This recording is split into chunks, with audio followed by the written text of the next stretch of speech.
Okay, you ready for story time? Ready for the most confusing story time ever? Here we go. Hi, it's me, QTCinderella. Let me tell you about my experience with COVID and how freaking awful it's been. This is a PSA. If you are not boosted, go get boosted, because I dream of how this could have gone for me if I would have been boosted. That would have been hype. Unfortunately, I only have had 2 of the vaccines and I did not get boosted. So I have a round head and this body and hip dysplasia. Oh God, I have 1 leg. I can have like a little Tinkerbell bun. That's me. Me having a figurine is actually not super important to this story, but it's too late. I already started, so no, I look amazing so far. My hair's in a bun. Stop making fun of it. What happens is, over here, this is Aiden and Ludwig. They go rock climbing, okay? We're looking at January 1st. They go rock climbing. They come home. All of a sudden, they are sick on January 7th. Ew, yuck. And I say to myself, oh, Mamma mia. January 8th, they both test positive. I'm like, it's a coming for me. I wake up January 9th, worst sore throat ever. I'm like, oh God, this is not good for me. So then I go get tested. It's a PCR test, so it takes 2 days. Meanwhile, I feel awful. I'm feeling not good. They call me on the 9th and they say, hey, bitch, you're positive. And I'm like, that makes sense, because I felt awful. It makes sense. So I live my life and it's bad. It's like a cold. I wake up in the morning, my throat hurts, my nose hurts. I'm like, this is no good. I hate this. Boo. This is awful. But then it's like the 13th and the 14th and I'm feeling okay. I'm like, maybe I'm getting a little better, but it's still kind of lasting. I've got a cough. And then wake up on the 19th and guess what's happened? My face is now covered in a rash. That's my face. So I think to myself, my skin's been really weird lately. So maybe it's just that. But then on the 20th, the rash is much worse. My face is very swollen. QT goes to urgent care. They say it's a rash, right? They give me steroids. Thank you for the steroids. I did not get strong from these steroids. I wish I would have, but I did not. So then January 23rd at about 1 in the morning, I have a breakdown. I start sobbing. I start crying and sobbing. And I'm like, I have been sick for so long. And everybody else, mind you, these boys over here, they are no longer sick. The boys are so fine now. So I go to the ER January 23rd because I'm having awful, awful chest pain, like straight up. So it's 1 in the morning. I am just having this gnarly chest pain. So they're like, okay, we'll run blood work. We'll get a chest x-ray and we'll do an EKG. Like, okay. So they do all of those things. They all come back normal. By 5 a.m., I'm leaving. And poor Ludwig was sitting outside because it's time. So I have to sit in tent. Ludwig's sitting outside for 4 hours at 1 in the morning. It's really sad. I get sent home. They tell me that the steroids cause like adrenaline rush. And that's probably what was causing like the chest pain, was just like the adrenaline rush and me being an anxious person and blah, blah, blah. And then yesterday, chat, yesterday is the 26th. I get a call from this place, from the original place I got tested, that says, hello, is this QTCinderella? And I say, yes. And they said, hey, you came in for a PCR test. There was confusion. You tested negative. I said, what? I'm like, I've been really sick for 2 weeks. And so I hang up and I'm like, maybe they messed up, right? Maybe they messed up. So I call back. I get a different person on the phone. I say, hey, I came in for a COVID test the other day and I never got my results. Could you just pull up my file and let me know? They're like, yeah. They pull up the file. They're like, yeah, it was negative. I'm like, what? And so now my mind is just reeling. So yesterday I go to the urgent care. I said, I need a rapid test. I need an antigen test. I need to talk to a doctor because what is going on? So I go and I get the rapid test and they're like, great news, your rapid test is negative. Okay. And so then I'm like, we're doing an antigen test. Like that's the blood draw one. So they go, I don't know what happened, chat. Tell me how this happened. I used to have great veins. I used to go to the doctor's office, get my blood drawn. They'd be like, oh, queen. Your veins are amazing. Bloop. Suck out all my blood.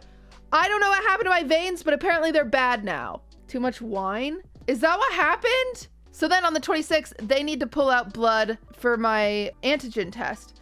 So he goes over here, sticks me, nothing. Can't get any blood. He's like, oh, I'm so sorry. He's like, I'm going to try a different vein. I'm like, okay. Goes right here. No blood, doesn't get any. He's like, oh, I'm so sorry. He goes and gets another phlebotomist. I've never seen anything like it. This other lady comes in and she's like, I'm going to use the same one, this vein over here. And I'm like, ugh. Okay. So then they come in and she pokes me and she gets this vein.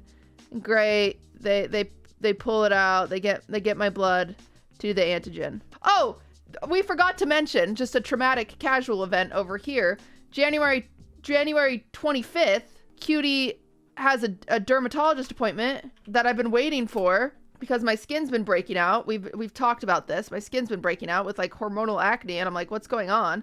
And I also have these things called look them up, granuloma annulars. I've had them for like 7 years. They just like show up and then I get steroid shots and they go away. And I got 18 shots on this day. 18! And it hurt like hell. I'll show you my foot. It's still not gone away. It takes a few weeks after you get your shots. But see that dark spot? That's one. So that hurt. So yeah, I got 18 shots. No big deal. Because I have one big one on this foot, one big one on the back of the ankle, and then one on my other foot and one on the other back of the ankle. Anyway, back to urgent care. So I go to urgent care. I talk to the doctor. They pull my blood. The blood takes 2 days to figure out if you have had COVID. It just tells you if your levels are high, and it will be essentially if your levels are high, you've had it in the past 1 to 4 months. Okay. Still confused if I've even had COVID. I'm like, what is going on? I talk to the doctor. I'm like, hello, doctor. This has been a confusing situation for me. I give her the rundown. She writes it down. She's very sweet. She's like, well, it sounds like you have COVID. She's like, regardless of what the tests have said, it does sound like you have COVID. And I'm like, okay, why has it lasted so long? And she's like, well, maybe, you got a cold at first and then you got COVID. Great. And I'm like, what should I do for it? And she's like, well, my daughter, she was like, I told my daughter to get an IV vitamin drip of vitamin C. You want vitamin C and zinc. And I'm like, okay. And she's like, there's these places that do it. They can even come to your house. They come, they hook you up to an IV and it drips down you. And I'm like, Pog, more needles. I love needles. This is awesome. So I leave the urgent care and now I'm here. I'm on January 27th, which is today. Or last night I get home and I find this guy who can come do the IV drip at our house today, the 27th. And so I say to Ludwig, I say, I'm a widow scared. Will you do it with me? He's like, yes.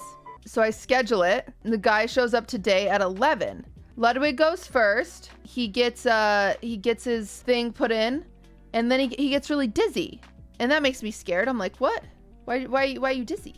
And he's like, I don't know. And the guy's like, sometimes that happens. Like, people are afraid of needles, and Let's never had a thing with needles. Weird champion. But he goes downstairs, and we're watching Toast play Pokemon, and he's reading his book, and we're just chilling. Let's downstairs. Now it's my turn. Homie looks at my freaking junky ass arms from all my blood draws. I was like, these are ouchy. I said, please no. Please no. Because, for an IV, they have to do like a catheter. They can't just do a needle. They have to do like the needle and then like the big ass catheter. And I'm like, oh no. He looks at my veins. He's like, I'll look at him. And he squeezes off right here. He's looking at it. He's like, yeah, I'm not messing with that. And I'm like, okay. He comes down here and I didn't even know this was an option. This vein right here, chat. It hurt so bad, by the way. He puts it in there, flushes it, because they flush it with the saline, right? To make sure it's like in your vein or whatever. And I immediately get so dizzy. So I don't know if the saline solution, like if he squeezed it too fast or something. I had my Apple Watch on, chat. I had my Apple Watch on.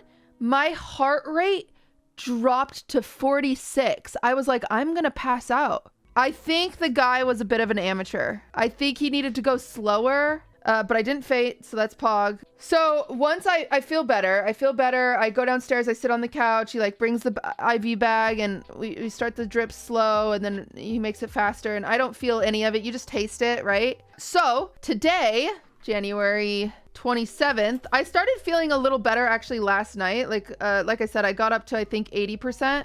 But today we got vitamins.